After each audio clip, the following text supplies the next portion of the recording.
800-219-2494. That's 800-219-2494. You can't be serious, man. You cannot be serious!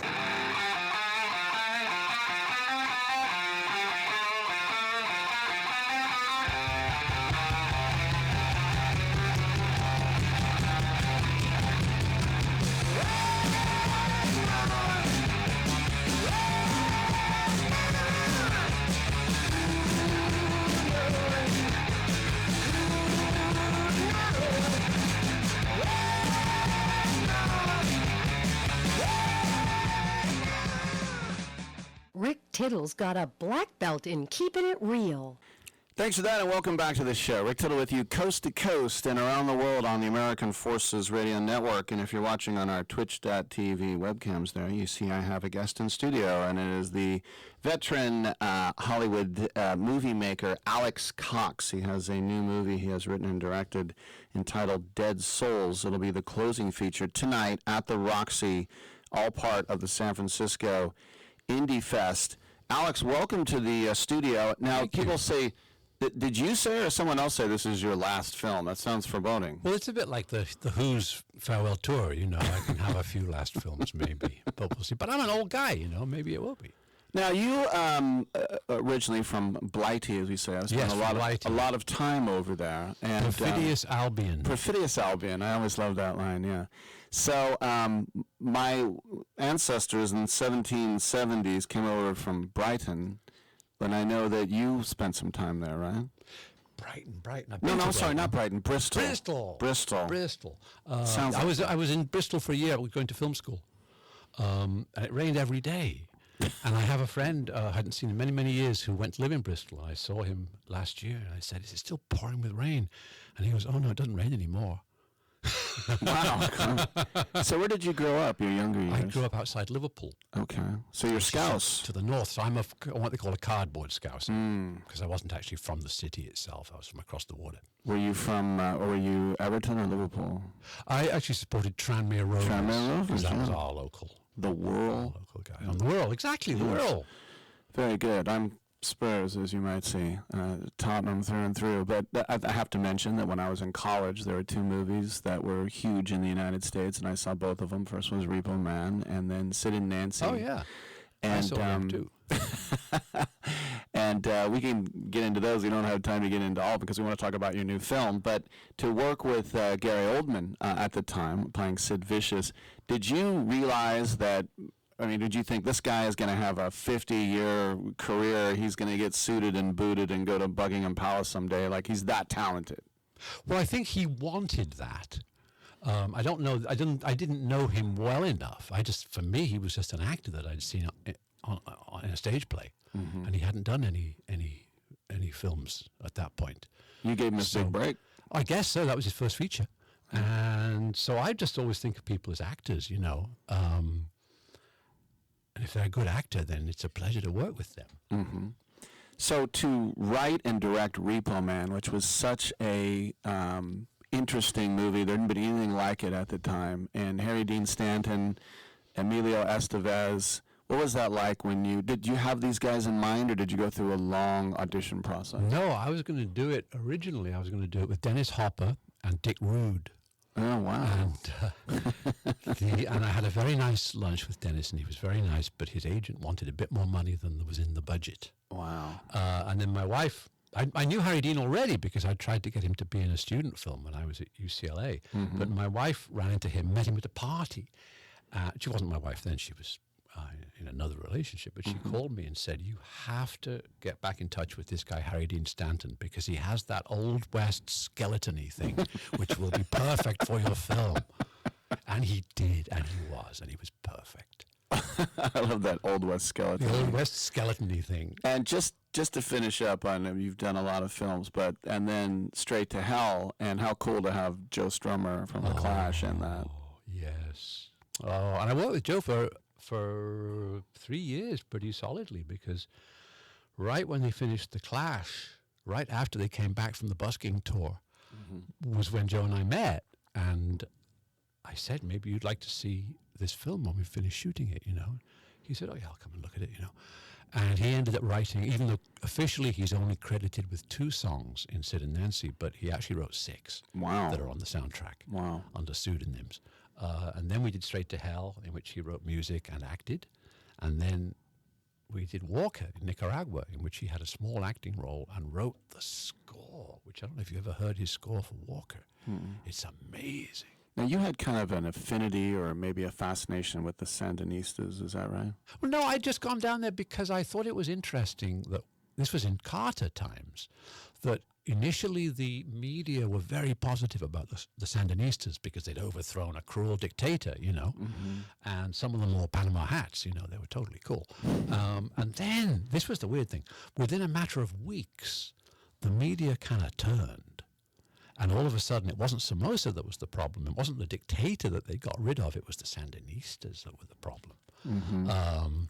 And I just thought that was so interesting, that the media could actually reverse their position in unison. Kind of like the Mujahideen, they were our friends. They were our friends until they were our enemies. And they were also invented in the Carter regime by Brzezinski. That Brzezinski guy caused us a lot of problems. Yeah, Zbigniew Zabrinski. He was the guy who said, well, let the Shah come to New York for medicine. It's no big what deal. he said, and Carter said, and then they will attack the embassy and take our diplomats hostage.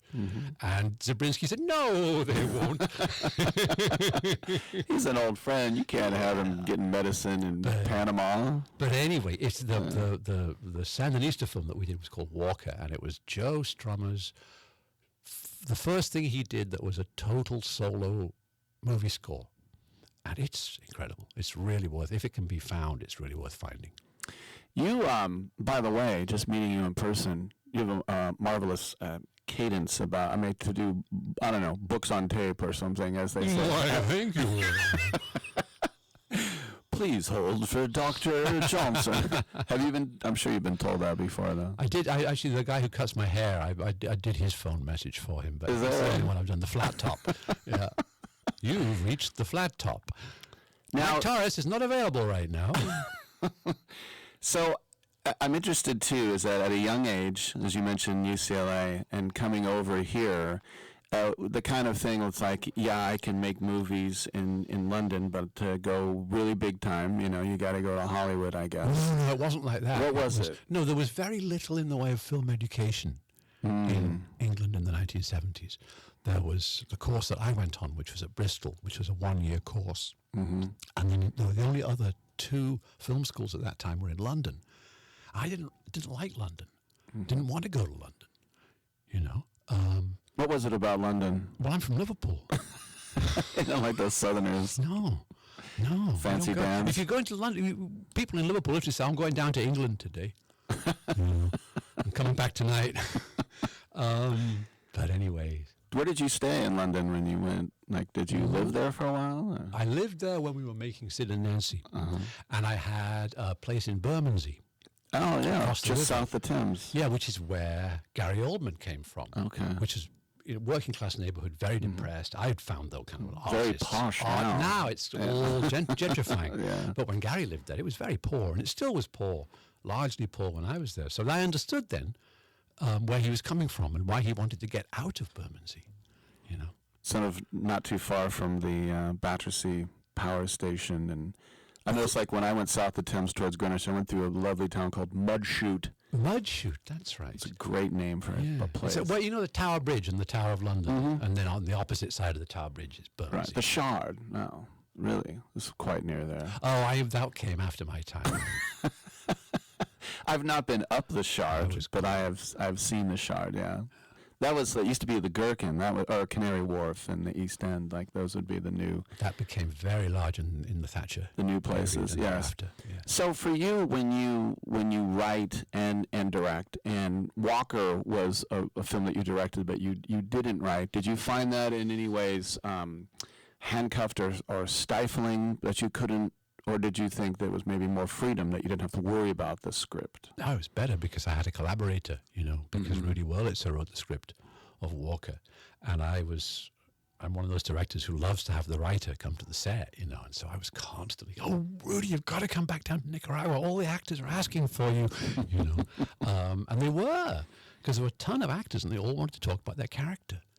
So I was very fortunate that Rudy was the screenwriter. That's great. And so when you think about, we just have a minute to break. Can you stay another segment? Yes. Because I'm chatting about other things about your film, and I want to make sure we promote Dead Souls at SF Indie Fest. Yes. To check it out Tonight.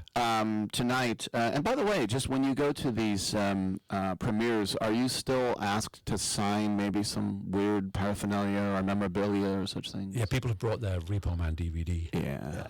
Yeah. That's Or their Repo Man VHS. Isn't that interesting how that film still resonates? It's interesting, isn't it? Yeah, Yes. who would have thought that?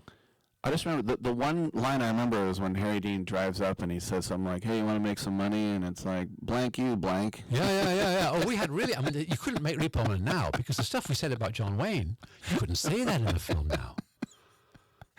Right. It was and it's too bad, really, when you think about it. All right, what we'll do is we'll take a quick break and we'll come back, and we're very happy to have in studio with us Alex Cox. He has written and directed a new film called Dead Souls, which will be tonight at the Roxy. Did we get a time when it is at the Roxy? 8:30. 8:30 p.m. Pacific Standard Time. We'll take a quick break and we'll come on back on Sports Byline.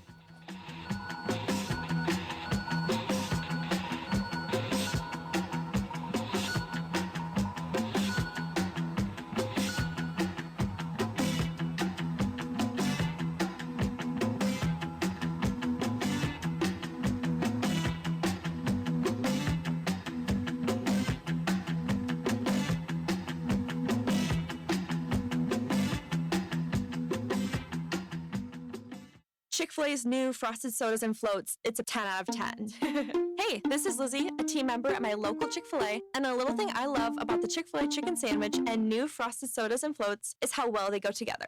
You will love having your favorite soda blended with our creamy ice stream to make a new Frosted Soda or Float. With the mix of the ice stream and soda fizz, it's so delicious, I call it Fizzalicious. Order a Chick-fil-A chicken sandwich and a new frosted soda and float at your local Chick-fil-A restaurant. Real team member paid for their testimonial. Quick question. How many calls, texts, or messages does your business miss every week?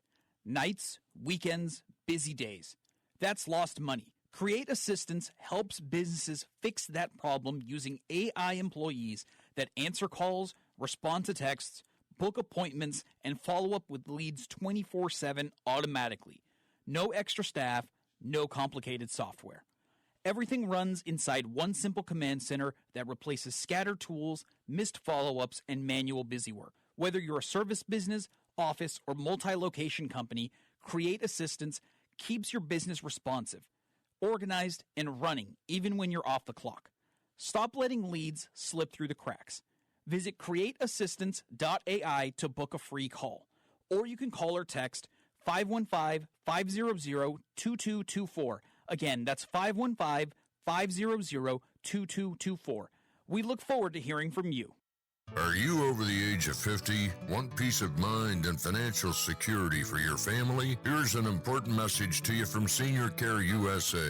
The average funeral now costs over $10,000. That leaves your loved ones the burden of paying your debts and funeral costs. Our plans start as low as $1 per day and will pay your family up to $30,000 to help pay for your funeral and other expenses. There are no medical exams. Your rates will never increase, and your plan cannot be canceled, regardless of your medical conditions, as long as you make your premium payments. Get up to $30,000 in final expense insurance. Call now for free information. Just answer a few simple questions and get approved right over the phone in just a few minutes. Call right now. Call 800-399-6879. 800-399-6879. 800-399-6879. That's 800-399-6879.